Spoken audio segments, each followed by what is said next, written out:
여러분 안녕하십니까? 광주 MBC 뉴스데이 시작합니다. 먼저 오늘의 주요 뉴스입니다. 광주 지역 구의원들의 비위가 잇따라 터져나오는 가운데 자치단체 역시 구의원들의 비위에 눈 감고 있었다는 비판이 나옵니다. 광주시의회는 후반기 원구성 과정에서 파행을 거듭하고 있습니다.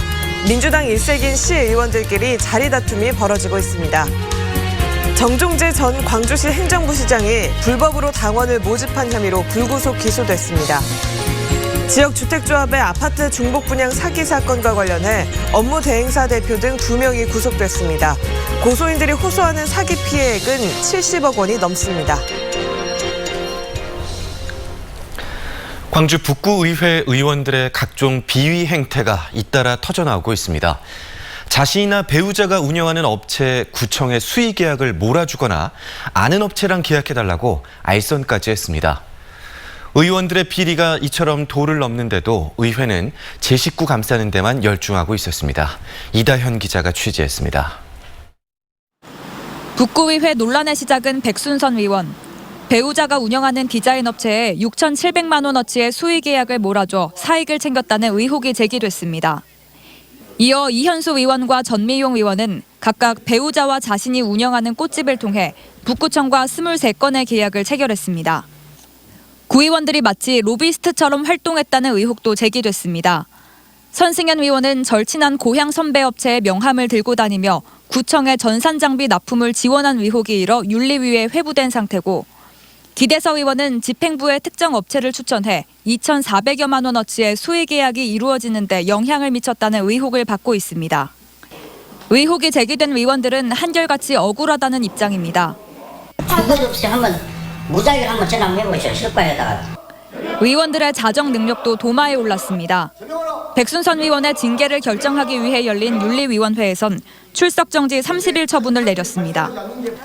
지방자치법에 따르면 제명까지도 가능하지만 윤리위원들은 의원들끼리 만든 윤리 강령을 적용했습니다.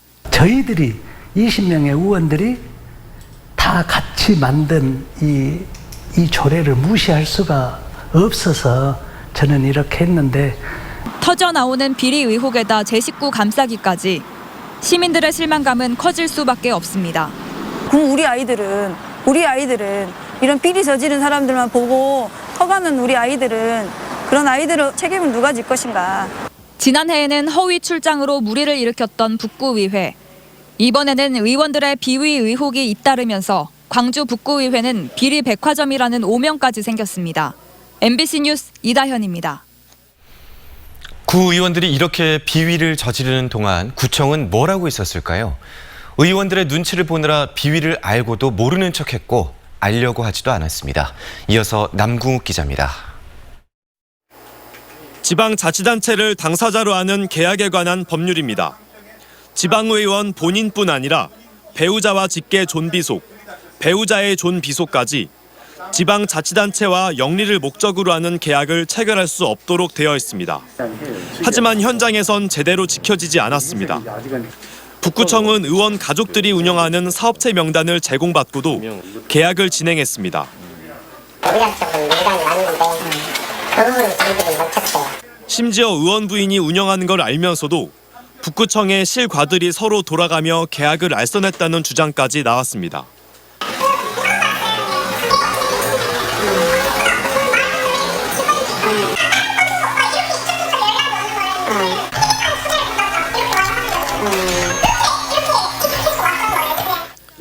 다른 자치구의 상황도 북구와 별반 다르지 않습니다. 동구와 남구 광산구는 구 의원 가족의 사업체 현황을 전혀 파악하지 않고 있었고, 서구는 2018년 7월이 마지막 조사였습니다. 최소한의 확인 과정조차도 없는 겁니다. 자신들을 감사하는 구의회 눈치를 보고 구 의원과 구청장이 같은 정당의 정치인이다 보니 집행부가 알면서도 묵인 또는 방조하고 있다는 비판이 제기되고 있습니다. 민주당이 사실상 거의 그 독점을 하고 있는 그런 구조이기 때문에 결국은 같은 민주당 소속으로서 우리 식구, 제 식구라는 그 개념이 굉장히 좀 강하게. 구 의원들의 이딴 비유에 자치구는 눈을 감거나 오히려 도왔다는 의혹에 대해 경찰은 관련 자료를 넘겨받아 수사 착수 여부를 검토하고 있습니다. MBC 뉴스 남궁욱입니다.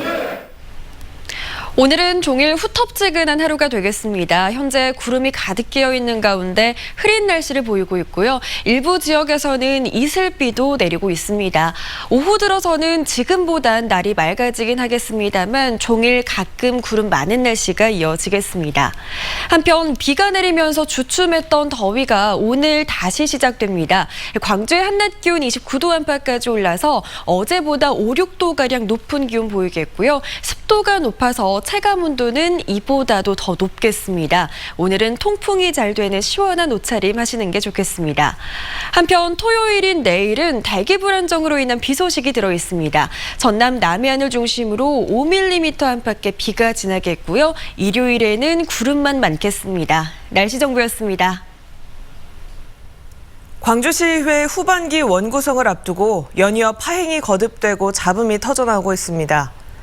민주당 당내 경선을 통해 의장단을 선출하려는 시도 자체가 부작용을 낳고 있다는 비판도 이어지고 있습니다. 이계상 기자입니다. 더불어민주당 소속 광주시 의원들이 오전 일찍 광주시당 사무실에 모였습니다. 광주시 의회 후반기 의장단 선출을 위해 절차를 논의하고 당내 경선을 치르기 위해서입니다. 의장 후보로는 김용집 의원과 김익주 의원 등 2명이 출마했고 부의장 2자리와 상임위원장 5자리에도 후보들이 등록했습니다.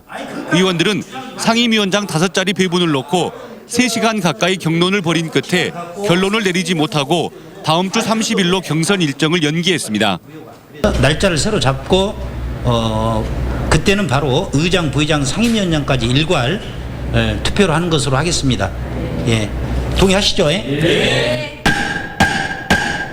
지난 22일에도 시의회 의장단 선출을 위한 경선이 예정됐다가 일정이 늦춰진 이후 또다시 연기된 것입니다. 전라남도 의회에서도 민주당 경선을 통한 의장단 선출이 반발과 진통을 겪은 끝에 마무리됐습니다. 시도의회 본회의에서 의장단을 뽑던 기존 방식을 민주당이 사전 당내 경선으로 변경하면서 이른바 집안 싸움이 커지게 됐다는 지적입니다. 특히 민주당 경선이 곧 본선인 구도가 되고 민주당이 모든 상임위원장까지 독식하게 되면서 소수당과 무소속 의원들은 철저히 배제되고 있다는 비판이 일고 있습니다. 지금 광주 같은 경우에는 2명 빼놓고 전부 다 민주당 의원들입니다. 사전 경선이라는 것은 본회의의 선거를 그 자체로 이렇게 형식화하고 무력화시키는 결과를 초래하기 때문에 문제가 있다고 보는 거죠.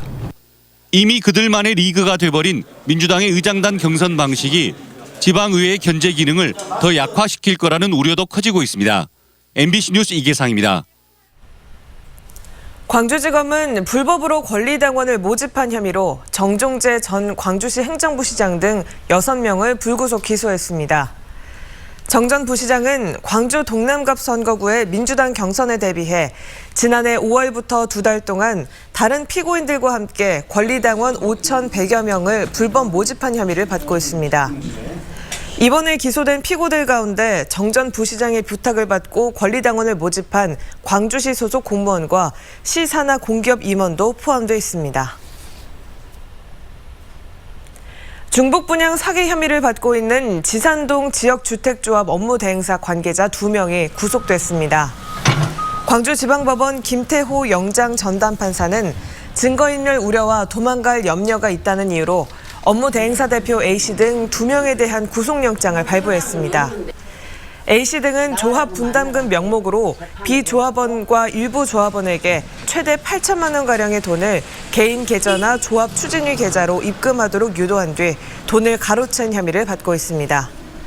한편 현재까지 중복 분양 사기를 당했다고 주장하는 피해자는 117명이고 피해액은 76억 원가량입니다.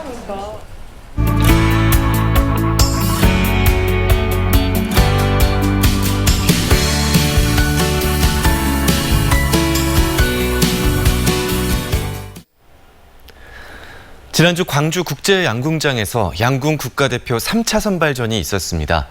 최종 선정된 여자 선수들 명단에 갓 20살이 된 안산 선수도 있었는데요.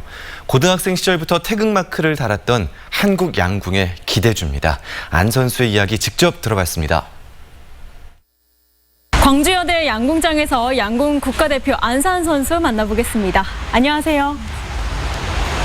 우선 국가대표 되신 거 축하드립니다. 이번이 그 태극마크를 단 지 3번째 되는 건데 소감이 어떠신지 궁금합니다. 일단 오랫동안 시합을 못한 상태에서 진행해서 되게 힘들었는데 시합은 시합이라고 할까 재밌기도 했어요. 뭐 국내 대회뿐만이 아니고 세계 기록 그리고 타이 기록 이런 여러 가지 성과들이 있었어요. 그중에서 가장 기억에 남는 승리의 기록은 어떤 거였나요? 작년에 도쿄에서 이제 올림픽 전에 프레올림픽을 했는데요. 프레올림픽 결승 때 이제 3발을 쏴서 한 판을 마무리하는데요. 제가 19발을 쏘고 나온 상태였어요. 근데 상대편이 998을 쏴서 제가 1점 차이로 이겼는데 그때 되게 짜릿했어요. 네, 다행이다 이런 생각도 들고. 반면에 또 절대 잊혀지지 않는 패배의 기억도 좀 있을 것 같은데요. 고등학교 1학년 때 처음 세계대회를 나가서 개인전을 하는데 어떤 영국 선수랑 시합을 하는데 이제 저희 경기가 6점을 내면 이기는 건데 4대 0으로 제가 이기고 있었어요. 근데 4대 2가 되고 4대 4가 되고 마지막엔 또 4대 6으로 제가 역전패를 당했는데 가장 슬펐던 경기였어요. 다음에 두고 보자 약간. 아니 그렇지는 않은데 그냥 아쉬웠어요. 저 혼자 스스로한테. 초등학교 때부터 양궁을 시작하신 걸로 아는데 어떤 계기가 있었나요? 초등학교 때 처음 학교에 양궁부가 생겼어요. 그래서 먼저 할 사람하고 유인물 나눠주고 했는데 그때 간식을 준다 해서 처음 시작하게 됐어요. 처음엔 남자 양궁부만 키운다고 했었는데 제 부모님이랑 제가 설득해서 하게 해달라고 계속 조르고 부탁해서 입단할 수 있게 됐어요. 이렇게 양궁하고 싶다고 말할 정도로 어릴 때부터 활을 놓지 않았던 어떤 원동력 같은 게 있을까요? 활을 쏘는 순간에 아 이건 10점이다 라고 딱 생각되는 그런 화살이 있어요. 그런 걸 쏠 때는 몸이 힘들어도 기분이 너무 좋고 특히나 시합 때 그런 게 자주 나오면 정말 힘들고 하기 싫은 시합도 너무 재밌고 운동을 끝내고 싶지 않아요. 예전에는 멍하니 있는 때가 많다고 해서 멍산이라는 별명이 있는 걸로 알고 있는데 뭐 요즘 새로운 별명이 생겼는지 아니면 불리고 싶은 별명이 있는지 궁금합니다. 지금은 제 이름 가지고 장난식으로 매산, 산스 이렇게 부르긴 한데 듣기 좋아요. 제가 3남매인데 언니랑 동생이랑 저 있거든요. 그래서 언니가 솔, 제가 산, 동생이 결인데 엄마가 소나무 산의 바람결 이렇게 해서 이름을 지어주셨어요. 제 이름을 정감 있게 불러주는 게 좋아요. 이전에는 국가대표가 되는 게 목표였잖아요. 그러면 국가대표가 된 지금은 어떤 목표가 있나요? 일단 올해 있을 광주에서 열리는 아시안컵이 있는데 거기서 이제 새로운 언니들이랑 좋은 성적을 내는 게 가장 가까운 목표예요.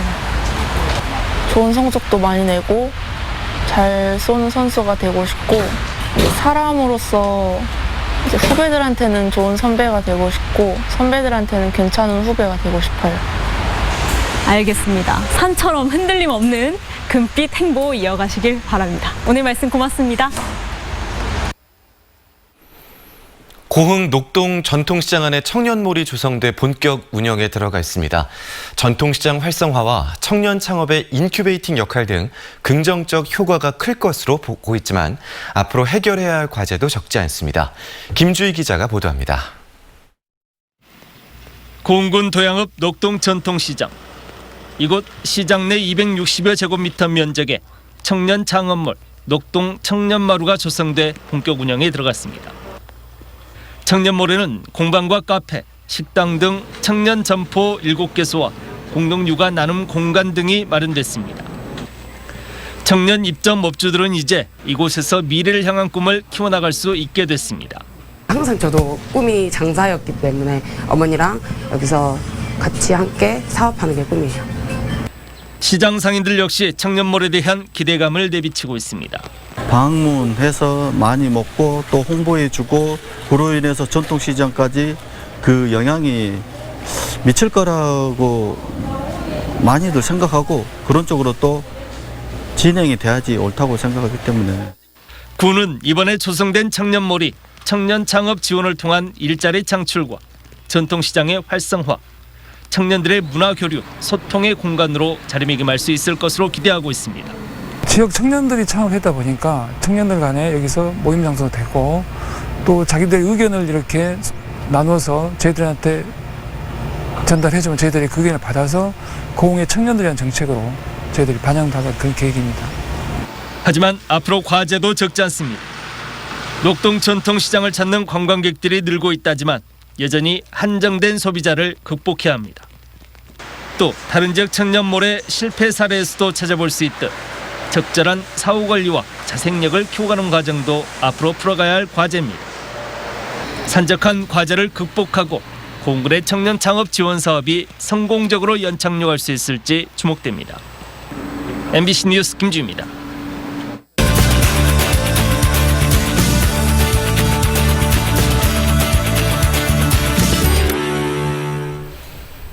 날이 더워지면 탐스럽게 피어나는 꽃 바로 수국이죠. 끝없이 펼쳐진 수국길을 따라 걷고 싶다면 땅끝마을 해남을 둘러보는 것도 좋겠습니다. 초여름 맞이 해남 여행, 정수정 여행 작가와 함께 떠나보겠습니다. 안녕하십니까? 네, 안녕하십니까. 이 해남 어디를 가야 이 수국의 향연을 만나볼 수 있을까요? 네, 해남 두륜산 서쪽의 골짜기에 자리 잡은 포레스트 스모건입니다.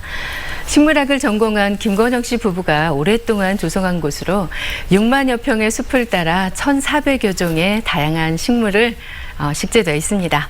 여기에 수국은 전국을 또 찾아다니면서 그 수집한 것들로 50여 종의 희귀 수국도 함께 볼 수가 있습니다.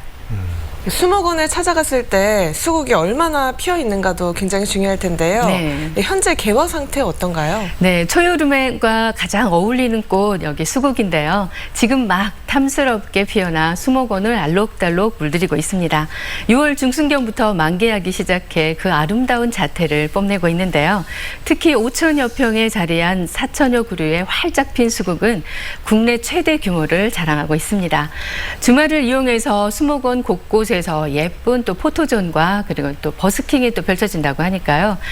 주말을 찾는다면 더욱 유익한 시간이 되겠죠. 네, 해남은 또 풍경이 아름답잖아요. 네. 산책하기 좋은 곳들이 많을 텐데 함께 둘러볼 수 있는 곳도 추천해 주시죠. 네, 혹시 두 분 막걸리 좋아하세요? 막걸리요? 네, 그럼요. 비밀입니다. 뜨거운 여름 얼음 동동 띄운 막걸리가 이렇게 생각나는데요. 네. 해남에 해창 주조장이 있습니다. 이 해창 주조장은 정원이 아름다운 곳으로 아주 유명한데요.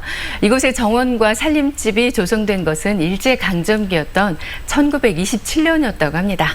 해남에 정착해 살던 일본인이 정미소를 이곳에서 운영하면서 정종을 빚은 것이 시초였다고 합니다.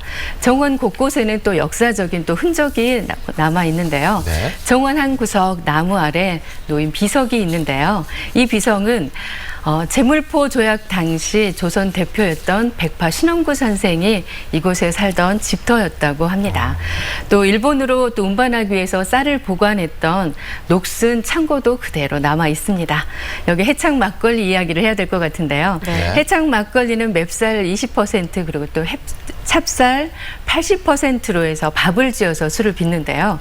여기에 막걸리의 풍미를 좋게 하기 위해서 네.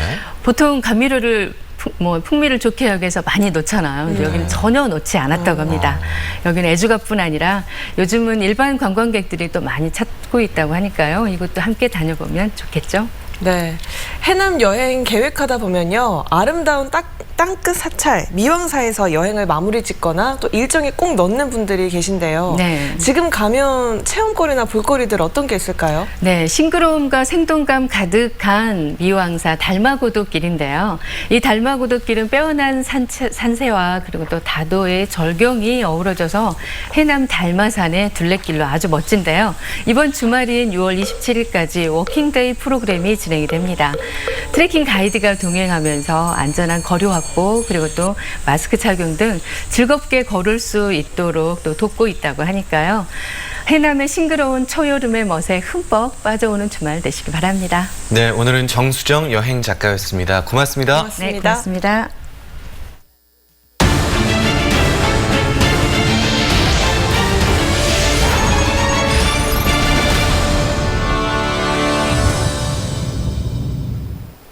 AI 인공지능 산업 육성을 위해 광주시와 이스라엘 정부가 함께 힘을 모으기로 했습니다. 이용섭 광주시장은 하이모센 주한 이스라엘 대사를 예방하고 글로벌 기업의 AI 연구개발센터가 집적화되어 있는 이스라엘과 기술 인력 교류 방안을 추진하기로 했습니다. 이스라엘은 인공지능 보안 산업 강국으로 민간이 아닌 국가 주도로 인공지능 융복합 산업을 육성하고 있습니다. 광주 인공지능 사관학교 합격생 180명이 다음 달부터 교육에 들어갑니다. 광주시는 인공지능 산업 분야에서 일할 인공지능 사관학교의 최종 합격자 180명을 선발하고 오는 7월부터 딥러닝과 빅데이터 분석 등 800여 시간의 교육을 진행하기로 했습니다. 입교생들은 무료 교육과 함께 광주 AI 집적단지 내 취업과 창업의 기회도 제공받습니다. 광주 지역 아파트 분양가 상승세가 진정 국면으로 접어든 것으로 나타났습니다. 광주 전남 부동산 플랫폼인 사랑방 부동산이 올해 상반기 광주 아파트 분양 시장을 조사한 결과 5개 단지 1,750세대가 공급됐고 3.3제곱미터당 분양가는 1,412만 원이었습니다. 이 같은 분양가는 지난해 3.3제곱미터당 1,419만 원보다 7만 원가량 떨어진 금액입니다. 치솟던 아파트 분양가가 올해 들어 주춤해진 건 부동산 시장의 불확실성과 정부의 부동산 규제가 직간접적인 영향을 준 것으로 분석됐습니다. 3월부터 전면 중단됐던 무안국제공항의 항공기 운항이 다음 달 중순 재개됩니다. 제주항공은 다음 달 17일부터 무안 제주 노선을 금요일부터 월요일까지 주 4회 부정기 운항하기로 했고 이용객 추이에 따라 정기선 전환과 증편을 검토할 예정입니다. 국제 노선의 재개 시점은 국내외 코로나19 감염 확산이 이어지면서 예측하기 어려운 실정입니다. 무안국제공항은 지난해 90만 명이 이용해 전국 15개 공항 가운데 이용객 상승폭이 가장 컸지만 올해는 3월부터 모든 항공기 운항이 중단되고 있습니다. 오늘은 보다 긍정적인 마음가짐이 필요합니다. 종일 후텁지근한 날씨가 이어지겠습니다. 현재 위성 영상 보시면 하늘이 흐린 가운데 구름도 가득 끼어 있는 상태고요. 해안 지역에서는 약한 이슬비도 내리고 있는데요. 오늘 오후 들어서는 날이 좀 더 맑아지긴 하겠지만 가끔 구름 많은 날씨가 지속되겠습니다. 한편 비가 내리면서 주춤했던 더위가 오늘 다시 시작되겠습니다. 광주의 한낮 기온 29도 안팎으로 어제보다 5, 6도가량 높은 기온 보이겠고요. 습도가 높아서 꿉꿉하게 느껴지겠습니다. 한편 토요일인 내일은 전남 해안 지역을 중심으로 대기 불안정으로 인한 비가 내리겠습니다. 오후 6시부터 9시 사이 전남 남해안에 5mm 안팎의 비가 지날 것으로 예상됩니다. 장마철이다 보니 다음 장맛비는 언제 내리나 궁금하시죠? 다음 주 월요일부터 화요일 사이 또 금요일부터 그 다음 주 월요일까지 비 소식이 들어 있습니다. 광주의 현재 기온은 20도 안팎 보이고 있습니다. 한낮 기온은 29도 안팎까지 올라서 덥겠습니다. 목포의 낮 기온 26도, 강진 29도 등으로 대부분 지역의 기온이 어제보다 5도가량 치솟겠습니다. 곡성의 낮 기온은 29도, 순천의 낮 기온 31도로 30도를 웃돌겠습니다. 바다의 물결은 최고 1.5m에서 2m로 일겠습니다. 내일 해안 지역을 중심으로는 비가 내리지만 광주는 흐리기만 할 가능성이 높겠고요. 함께했고요. 장맛비가 오락가락하면서 기온도 오르락 내리락합니다. 건강 조심하시기 바랍니다. 날씨 정보였습니다. 이상으로 광주 MBC 뉴스투데이를 마칩니다. 함께해 주신 여러분 고맙습니다.